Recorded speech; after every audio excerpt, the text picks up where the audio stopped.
Retorno de Otavinho. Inter disse sim para o jogador. Vamos falar disso e já projetar o próximo confronto do Inter diante do Palmeiras. Logo após a nossa vinheta. Tudo sobre o Clube do Povo. E aí, Jairo, qual é a solução? Fala pessoal, tudo bem? Como é que estamos? Olha só, vou te pedir para te inscrever no canal, deixar o like no vídeo e eu vou te fazer um comunicado. Todo dia, às 18 horas, tem uma live ao vivo no meu canal. Uma live ao vivo é meio estranho, né? Uma live no meu canal. Live é ao vivo.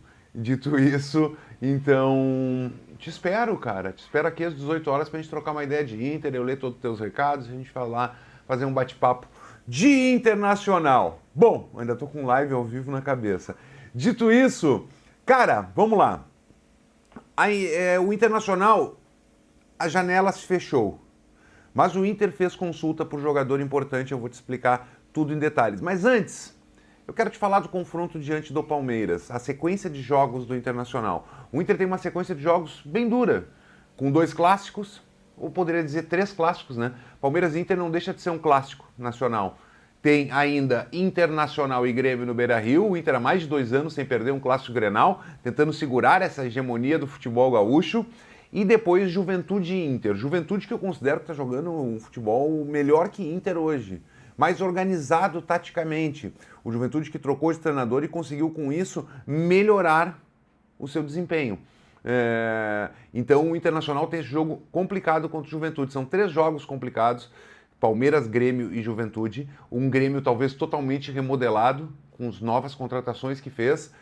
A gente não sabe como esse Grêmio vai encaixar e quando vai encaixar, mas pode já encaixar rapidamente e a gente já tem que enfrentar isso no Beira-Rio. E um Inter que ainda luta nesse ano para entrar num futebol que esteja de acordo com o seu tamanho, como a gente já viu jogar esse time do Inter, esses jogadores. O Inter que perdeu o Wesley e fez uma janela de contratações muito ruim. E tem gente que até diz, até foi bom que não tinha dinheiro para contratar, porque as escolhas do Mazuco são meio complicadas.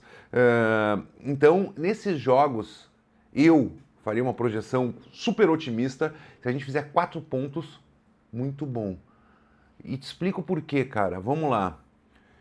O Palmeiras a gente nunca ganhou no Allianz, tá? Já nunca ganhou, mas tá na hora. Pode ser, mas numa projeção normal, é um jogo que a gente não conta pontos.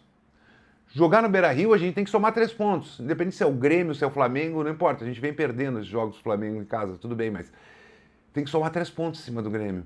E o Juventude, se nós somarmos 1 ponto, olha, tá de bom tamanho. Se a gente ganhar, melhor.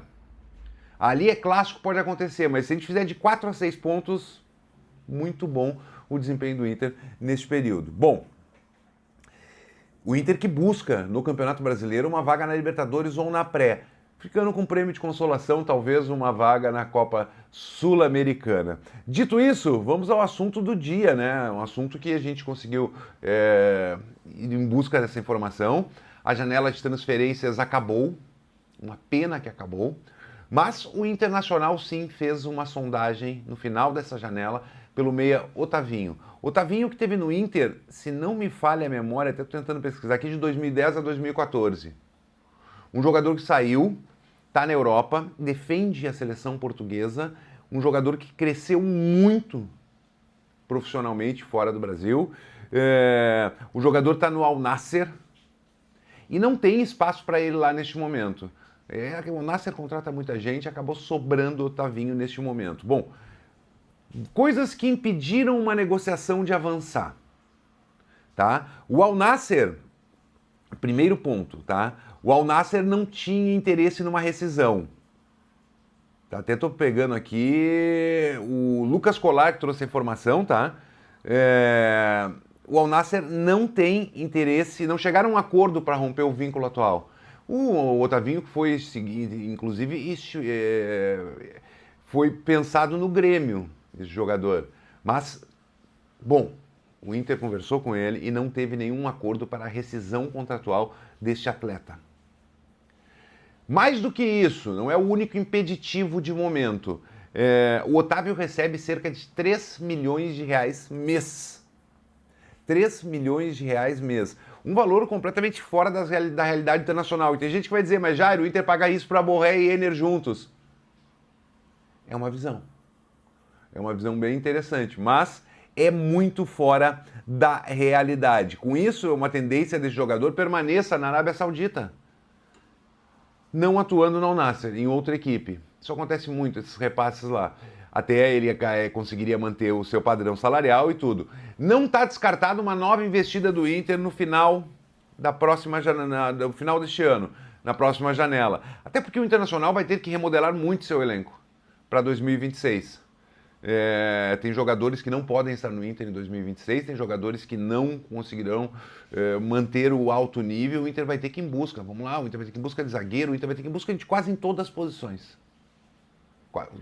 Quase todos os setores.